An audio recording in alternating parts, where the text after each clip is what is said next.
All right, my man, this video is going to be dedicated towards you, the guy who is trying to find the stride, is trying to find the flow, and see how that goes during the weekend. Because let's face it, on the weekends, it's difficult sometimes to find a little bit of structure. And you go, well, I don't want to have structure because my weekend, I want it to be spontaneous.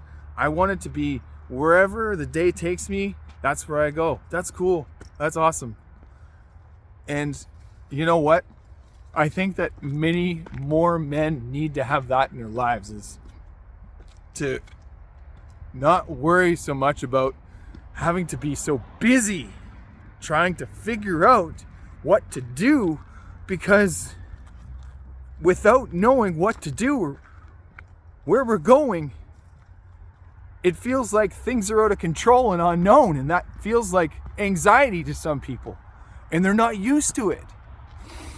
I pivot in both worlds, and I gotta say, I'm really good at it. And there's moments where I don't feel like I'm good at it, but I'm gonna tell you that I am. And here's why.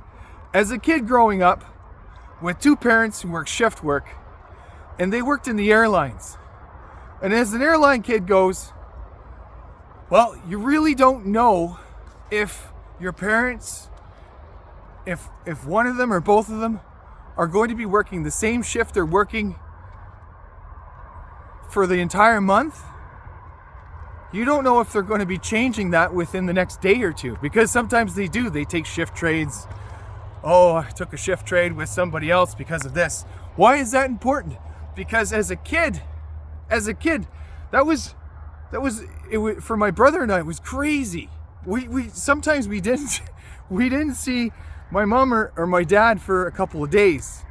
And we did see them at the end of the day, we did see them at the beginning of the day, and we had a babysitter throughout. And then finally at one point my mother's like, you know what? Got to see the kids grow up. One of us has got to be at home. She went part-time. So my dad did the full-time gig. But what it was for us, after I look back of all of that, it was a huge gift, because it enabled my brother and I to have some resilience, to have some trust, to have some patience. When it came to being able to pivot and being able to let go of the plan that you originally had, and now you've got to make a deviation. You've got to pivot and go the opposite way now, because the first plan didn't work out. Now you've got to revert to doing the one that you didn't want to do, or the one that that works out, but you've got to add a couple more steps to.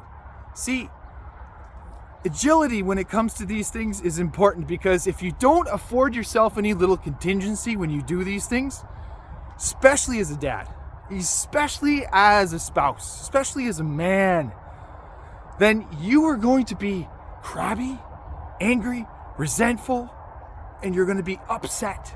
And here's why. If you don't craft your boundaries when it comes down to this, oh, by the way, guys, when we go out tonight, I've got to leave at 6:30. I've got a full stop at 6:30. That's just how it goes. I've got to be there for the kids tonight. I'm reading books. Or, hey, by the way, I cannot go tonight because I've got time with my family. Or it's the kids. Hey, I've got something planned this afternoon between 3:15 and 4:15. It's going to be about an hour, and it makes sense if I do it at that time. I'm going to get you to play. I'm going to get you to do a couple things. Or maybe it is 2 weeks out, and you go, Jesse, that one doesn't fly, because if you do that on the spot, it's going to fool with all of the plans. It's going to fool with the energy that we have as a family. You know what?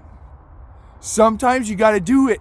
Sometimes you've got to take that time, regardless if it is off the cuff, regardless if it is spontaneous, regardless if it happens.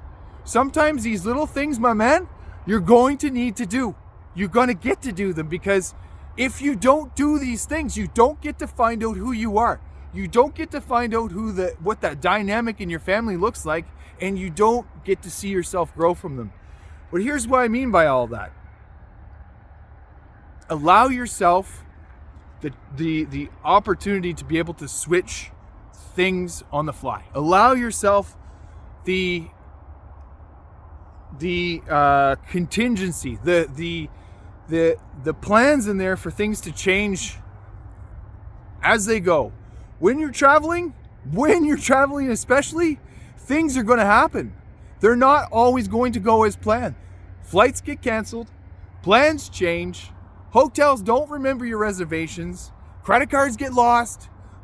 You got to afford yourself some capacity to be able to handle all that. If you don't, if everything is just tiggity boo, or as we say in French, tiggy doo, then that's going to be okay. But you got to be able to have some time and some capacity in there in case things don't go the way you want them to. Now you might be saying, Jesse, you're bringing in a whole bunch of juju, a whole bunch of things that come with this, that you bring all this energy in when it comes to not calling out what you want. That's not what I'm saying at all. If you want to put that into this formula here, it will be letting go of the outcome instead of trying to control the process.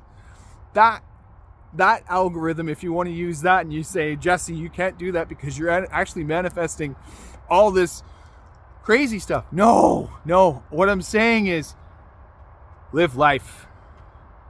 Don't be so fickle when it comes to the plan being exactly as is.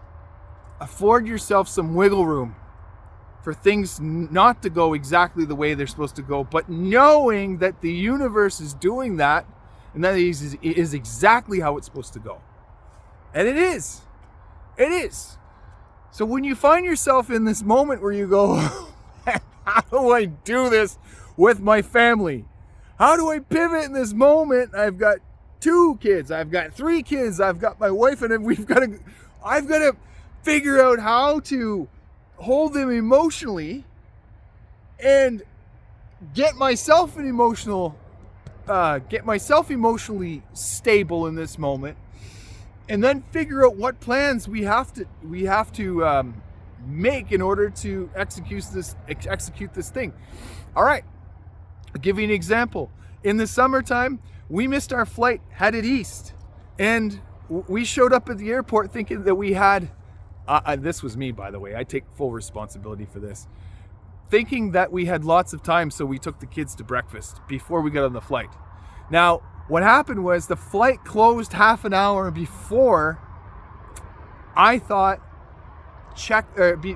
our time to board the plane was. Now, what do we needed to do there? What do we need to do? It was a big pivot. It ended up meaning that we lost a day. However, it also meant that we learned a whole bunch of things as well. I had probably maybe 30 minutes where I went, oh, what do we do here? But I have traveled many times, and I've been in this scenario many times where I've not gotten on a flight, or I've missed a flight, or whatever it is. It was a different story for me with the family, with my wife. But this is how we did. Like, my wife was absolutely wonderful throughout this, and she was a pillar through this too. And it was amazing. I got a little upset, and then I went, you know what? This is okay. This is gonna be okay. I was a little tired, but it was gonna be okay. And we pivoted. We were able to do all this. So what we did was we ended up getting plans for the next day, and we had it out on the plane. No problem. And we made up. It was our own little family joke. Hey, we missed yesterday's, and the kids had a story to tell their other parents, because we're in a blended family. But that was okay.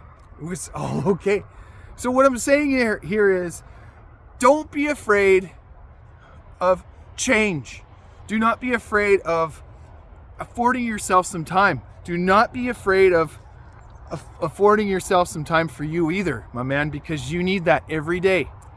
And the reason being, and you're going to see it if you don't take what I'm saying seriously, is every day you're going to accumulate a little bit of resentment until finally one day you're going to pop when somebody says something. And by popping, I mean you're going to get angry and you're going to project onto them.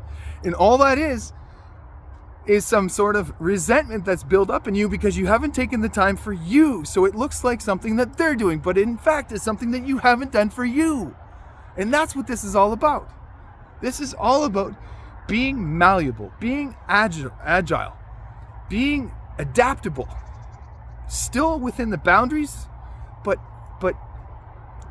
taking life as it comes to you and enjoying that momentum and not being afraid of a little change. Because what your wife needs to see, my man, she needs to see you feel balanced. She needs to see you be okay. I got this. You know what? This is going to be okay.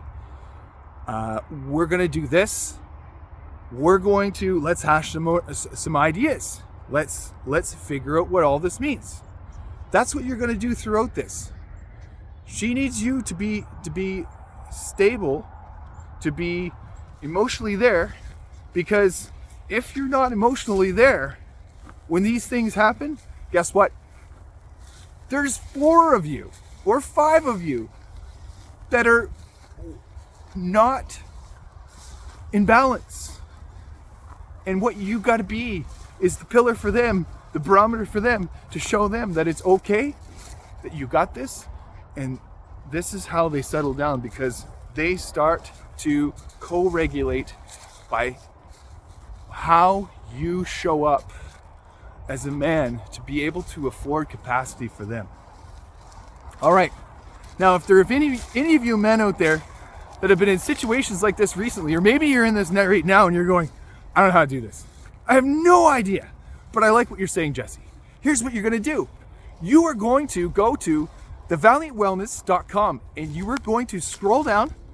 You're going to push the button that schedules a 30-minute discovery call with me, and we're going to talk about this. And we're going to talk about how achievable a plan is for you to be able to be malleable and agile, to be able to go through something like this. We're going to talk about how to be consistent, how to show up for you, so that you can show up for your spouse, your wife, how you can show up for your kids. How are we going to do that again? Thevaliantwellness.com. 30-minute discovery call, and we're going to do this. All right? Okay, I've said enough. Let's do this.